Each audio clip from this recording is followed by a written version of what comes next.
norske kvinner og norske menn. Jeg skal gjenta den erklæring som jeg leste opp 7:30. Proklamasjon til det norske folk.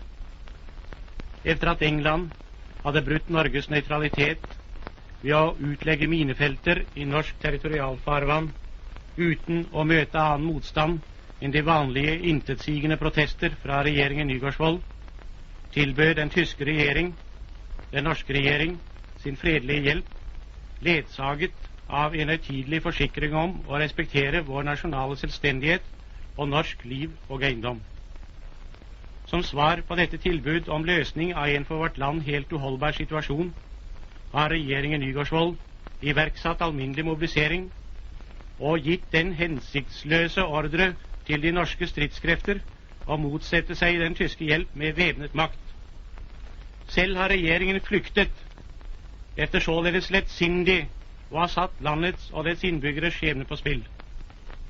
Under disse omstendigheter er det den nasjonale samlingsbevegelses plikt og rett å overta regjeringsmakten for å verne om det norske folks livsinteresser og Norges sikkerhet og selvstendighet.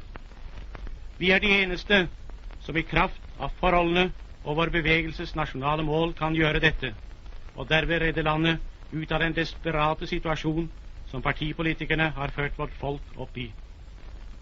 Regjeringen Nygaardsvold er trådt tilbake.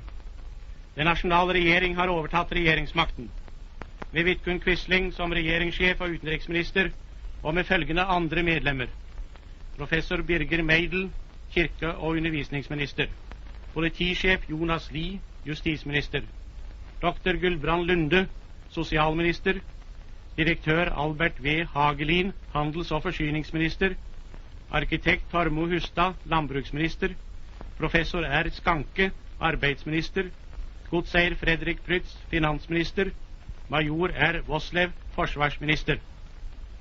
Alle nordmenn oppfordres til å vise ro og besindighet i denne for vårt land så vanskelige situasjon.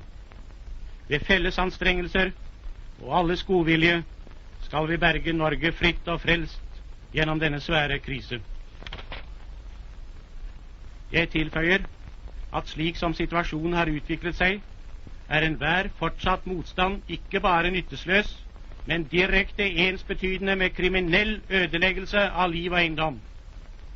Enhver embetsmann og andre stats- og kommunale tjenestemenn, og i særdeleshet alle vårt lands offiserer i hær, marine, kystartilleri og luftvåpen, er forpliktet til å lyde ordre utelukkende fra den nye nasjonale regjering. Enhver avvigelse herfra vil medføre det alvorligste personlige ansvar for vedkommende.